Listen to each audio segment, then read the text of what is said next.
వాళ్ళని పునాది చేసి ఎదగాలని, తరిమే వాళ్ళని హితులుగా తలచి ముందుకెళ్ళాలని,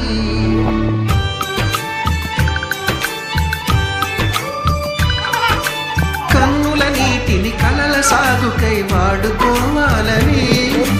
కాచే నిప్పుని ప్రమిదగా మలచి కాంతి పంచాలని, గుండెతో ధైర్యం చెప్పింది, చూపుతో మార్గం చెప్పింది,